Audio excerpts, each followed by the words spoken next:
Solo gade punge punto yo yare yarlindo duke bopti de orandum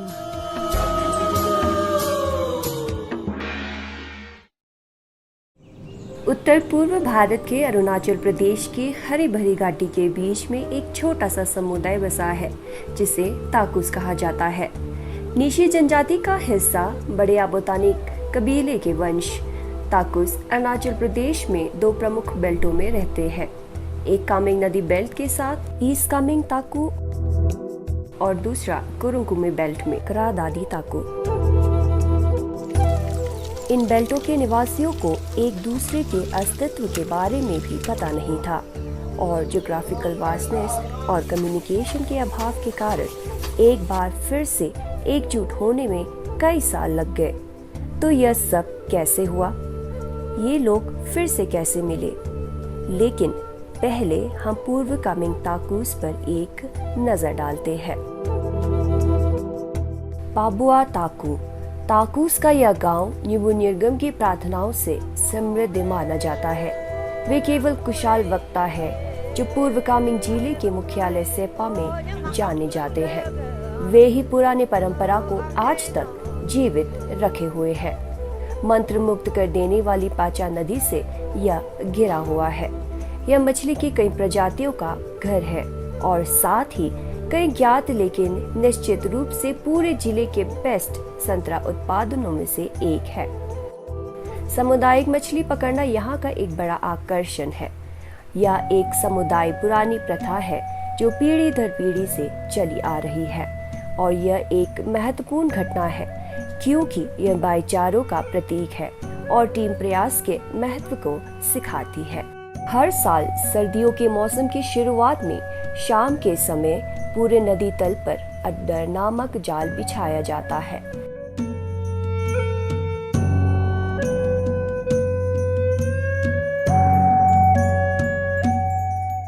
अगले दिन पूरे ग्रामीण पाचा नदी की धारा मोड़ने के लिए जुट जाते हैं।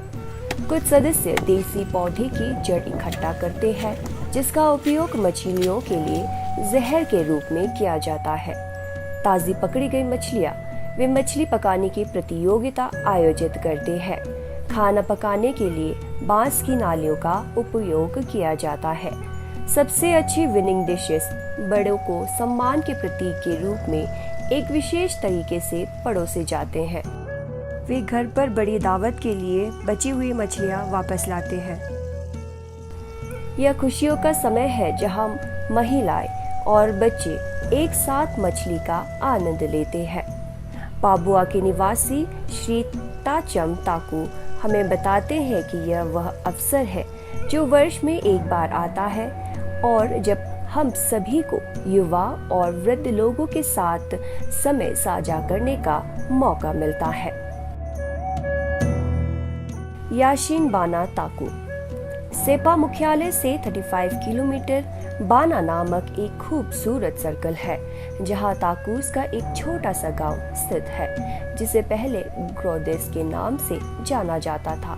कहानियों के अनुसार ये पूर्व कामेंग ताकू कबीले के सबसे बड़े भाई के रूप में जाने जाते थे, लेकिन कुछ अप्रत्याशित घटनाओं के कारण वे कामेंग नदी और पाचुंग नदी के बीच संगम पर चले गए। बाद में घर वापसी के एक कार्यक्रम में ग्रोडेस को ताकू वेलफेयर सोसाइटी में एक साथ मिला दिया है। नेरवा बाचा ताकू एकमात्र ताकू गांव जो अभी भी बाकियों से अलग है और यह सबसे दूर का गांव है और सड़क के अंत से नेरवा गांव तक पहुंचने में आमतौर पर लगभग 3 घंटे लगते हैं।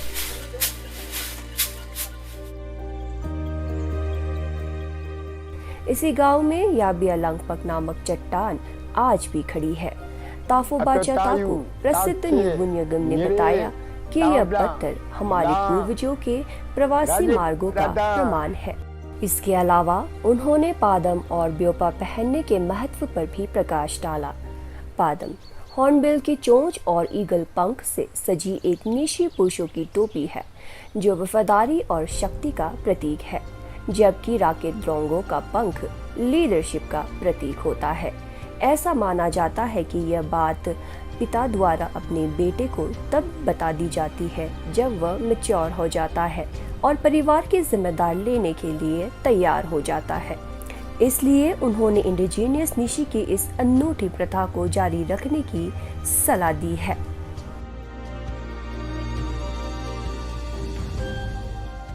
चाम्पिंग ताकू।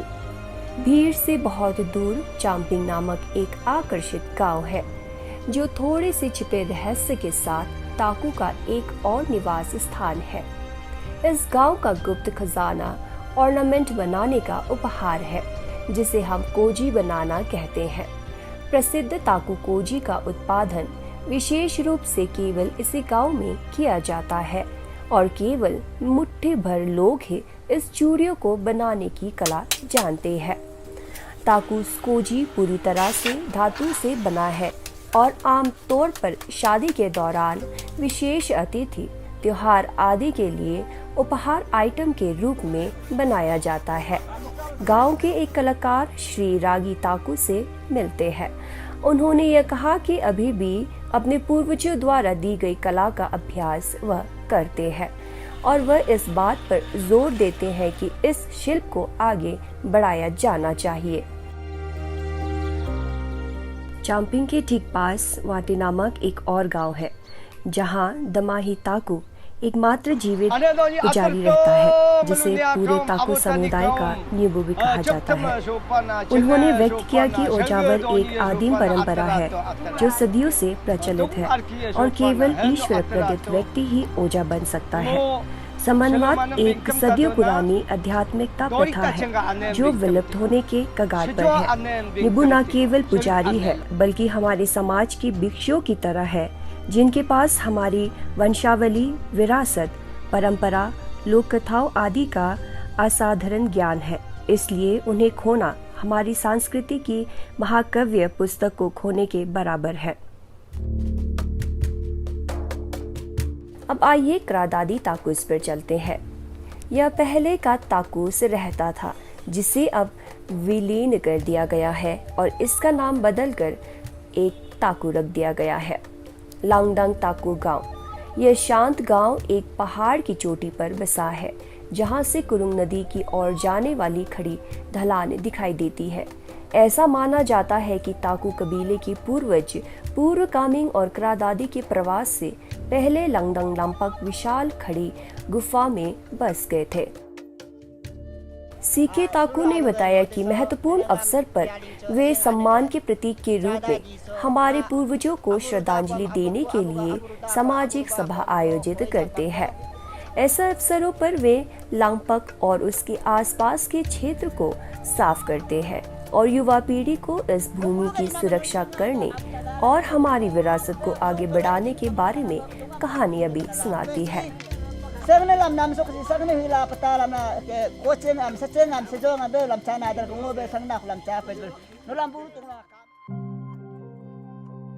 याकलोंग बांगची बांगत ताकू। क्रादादी की तो शानदार पहाड़ों के बीच स्थित गीले चावल, बड़ी इलायची आदि की खेत का एक कृषि स्वर्ग याकलोंग नाम गांव है। यह सुंदर घाटी विभिन्न वन संसाधनों से भरपूर है और इसलिए यह एक ब्लेस्ड स्थान है। गुनगुनाने में माहिर बूढ़े व्यक्ति का कथन ऐसे रिदमिक कथन की कला को अदो के नाम से जाना जाता है। अदो हमारे डेटा और इतिहास को संरक्षित करने का एक मौखिक तरीका है जिसे ऐसी रिदमिक कविता के रूप में मौखिक रूप से प्रसारित किया जाता है। हर कोई अदबबारी की कला में माहिर नहीं होता है क्योंकि ऐसे कथानों के लिए सूरो भाषा का प्रयोग किया जाता है। इसमें हमारी वंशावली और हमारे क्लैन के इतिहास की सभी प्रामाणिक जानकारी शामिल होती है।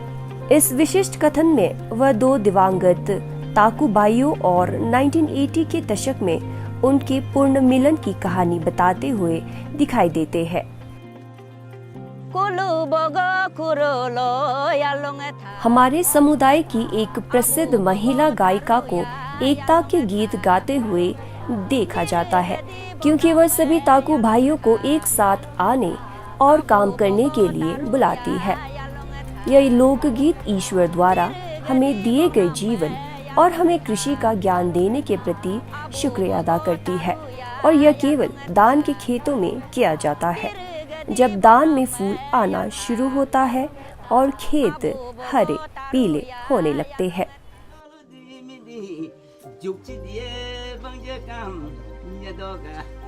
नीशी जनजाति की अज्ञात प्रथाओं में से एक को न्यामे कापनियम कहा जाता है। विवाह अवसर पर बेटी का विदाई समारोह कबीले के पुरुष या महिला सदस्य अपनी बेटी के जीवन में खुशी और समृद्ध रहने का आशीर्वाद देकर विदा करते हैं। इसके अलावा दूल्हा और दुल्हन को सुखी जीवन के बारे में बताता है। बेटी को ऑर्नामेंट्स, कॉस्ट्यूम्स और स्थानीय शराब उपहार में देने का यह अंतिम विदाई कार्यक्रम है। काकुकाउ ताकू। काकुकाउ में ताकू लोगों के लिए यह उत्सव का समय है, क्योंकि वे यूलो के लिए तैयार हो रहे हैं, जो कि नीशियों के पवित्र अनुष्ठान का उच्चतम रूप है। केवल वे ही हैं जो अपने जीवन काल में भविष्यशाली होते हैं, यूलो का प्रदर्शन करने में सक्षम होते हैं। कहा जाता है कि यूलो ही एकमात्र मार्ग है जिसके माध्यम से जीवित दुनिया आध्यात्मिक दुनिया के उच्चतर स्तर से जुड़ सकती है। इसे लगातार 4-5 दिनों तक किया जाता है। इसके अलावा केवल यूलो प्रदर्शन करने वाले के कबीले के सदस्य को ही बलिदान समारोह में शामिल होने की अनुमति है। हालांकि बाहरी लोग और अन्य रिश्तेदार दूर से समारोह देख सकते हैं। टाकू पोलिंग। एक बार जब यूलो की तारीखों की घोषणा हो जाती है तो कबीले की महिलाएं स्थानीय शराब की तैयारी के लिए बाजरा और दान के अनाज की सफाई में व्यस्त हो जाती है। 2 प्रकार की वाइन तैयार की जाती है, बाजरा वाइन और चावल वाइन। काकुकाउ में तैयार की गई बाजरा वाइन प्राचीन काल से ही पूरे पूर्व कामिंग में सर्वश्रेष्ठ के रूप में प्रसिद्ध है और इसे ताकू पोलिन के नाम से जाना जाता है। कबीले के वरिष्ठ महिलाओं में से एक पिकाप ताकू, जो एक विशेषज्ञ ब्रूअर है, अपना दुख व्यक्त करती है और कहा कि जब वह कहती है कि ताकू पोलिन बनाने की कला धीरे धीरे खत्म हो रही है और अगर इसे प्रिजर्व नहीं किया गया तो हम अपना गौरव खो सकते हैं। ताकू मतदान के वाइन हमारी संस्कृति और परंपरा का एक अभिन्न अंग है और इसलिए वह युवा पीढ़ियों से इस कला को अपनाने का अनुरोध करती है। दांगदाम नासी, नीशी का विशेष नृत्य जिसे दांगदाम नासी कहा जाता है। ऐसे विशेष अवसर या सामाजिक समारोह में इसे किया जाता है। यह वास्तव में ढोल वादक और नृतकों के बीच की चुनौतियां है, जहां नृत्य को ढोल की थाप पर नृत्य समाप्त करना होता है। यदि वह बाजी मारने में चूक जाता है तो इसे असफल प्रदर्शन माना जाएगा। विभिन्न घटनाओं के अनुसार नृत्य की धुन और शैली अलग अलग होती है। लोक कथाओं के अनुसार दंगदम द्वारा उत्पादन ये ध्वनि हमारे आसपास की ऊर्जा को शुद्ध करती है और एक दूसरे के बीच सकारात्मकता को बढ़ावा देती है। भोजन ऐसे किसी भी सभा का एक और अभिन्न तत्व है। कबीले के सदस्य इस तरह के त्योहार, यूलो, अनुष्ठान आदि के लिए विशेष सीजनल जानवरों को इकट्ठा करते हैं और उनका शिकार करते हैं। युवा ताकू प्राइमेट अपने सामने विदेशी गुलदस्ते को देखकर उत्साहित होते हैं, जिसमें मौसमी खजाने के व्यंजन, मांस जैसे चूहे, मेंढक, बांस और अन्य व्यंजन शामिल होते हैं। खाने की आइटम की ऐसी विशेष श्रृंखला का प्रदर्शन उस विशेष परिवार की समृद्धि का प्रतीक है जो इस कार्यक्रम का आयोजन कर रहा था। टाकू क्लैन से एकेडमिक फील्ड में कदम रखने वाली पहली व्यक्ति डॉक्टर ताची ताकू ने इस सभी पूर्व कामिंग ताकू को एक साथ लाने के अपने संघर्ष को याद किया। उन्होंने बीदा, तारा, तापुक, गुंची, नेरे, निशाम आदि के साथ भाईचारे की महिमा को वापस लाने के लिए एक कठोर अभियान चलाया था। अंत में 1988 में इन सभी गांवों को फाफे के लिए मान लिया गया। पूर्ण मिलन के प्रतीक के रूप में दो मिथुन की हत्या करके भाईचारों को फिर से पूर्ण जीवित करने के लिए मतभेदों को दूर करने का एक यह अनुष्ठान था। इस यूनियन के परिणाम स्वरूप श्री बीदा ताकू 1995 में हमारे ताकू क्लैन से सबसे पहले विधायक बने और 1988 में डॉक्टर तारा ताकू के अध्यक्षता के रूप में संस्थापन के साथ ताकू कल्याण सोसाइटी की संकल्प की। डॉक्टर तारा ताकू ने इस बात पर जोर दिया कि ताकू welfare society struggle, perseverance, hardship और सैक्रिफाइस का परिणाम है। श्री निशाम ताकू और बीदा ताकू तत्कालीन विधायक और टीम ने 1996 में क्रादादी में कार्यक्रम के लिए क्रादादी ताकू का दौरा किया। उसके बाद क्रादादी ताकू ने 1999 में लेट मोतीला, मिशाल पायेंग, कामे ताकू, मिस नातुंग ताकू और उनकी टीम के नेतृत्व में पूर्व कामेंग का दौरा किया। सोशल गैदरिंग का सर्वोच्च मंच है। यह ताकू की जीनियोलॉजी और ट्रेडिशनल प्रैक्टिसेस को साझा करने की एक संस्था है और समाज के घटना, विचार, मूल्य और नैतिक पर खुले तौर पर चर्चा की जाती है और समाज के व्यापक हित के लिए मतदारों पर जोर दिया जाता है। न्यायालय के सुचारू रूप से पूरा होने के बाद ताकूस की सभा के लिए तारीख तय करने के लिए मुर्गे को देखने की सदियां पुरानी प्रथा है। ऐसा माना जाता है कि चिकन लिवर भविष्य की कार्रवाई का संकेत देता है। सौभाग्य से चिकन लिवर ने अच्छा संकेत दिखाया है। अगले दिन दापों की तैयारी और उसके बाद दापों का निर्माण सभी भाइयों की उपस्थिति में एकता का प्रतीक है। वे एक होने और ताकू की विरासत को जारी रखने में खुश है। ऐसा माना जाता है कि पूरा ताकू अपनी जीवित आत्मा को पत्थर स्तंभ में सौंप देता है। अब खंभों के अंदर पूरे कबीले की आत्मा निवास करती है।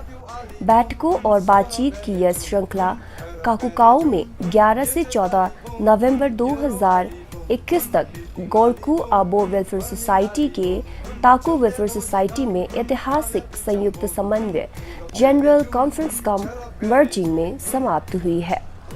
तब से ताकू में विभिन्न उच्च श्रेणी के स्टेज शो में अपनी सीमाओं से परे उत्कृष्ट प्रदर्शन कर रहा है, जिसमें तापुक ताकू, विधायक, महिला और युवा शामिल है।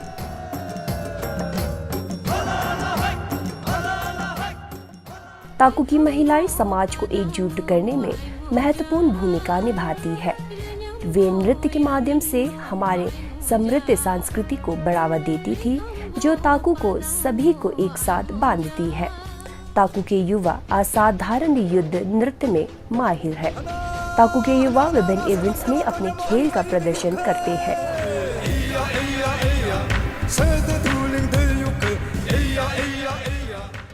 काकतुई, जितना संभव हो उतना ऊंचा कूदने का तरीका, सांख्या, गिना, तीर चलाना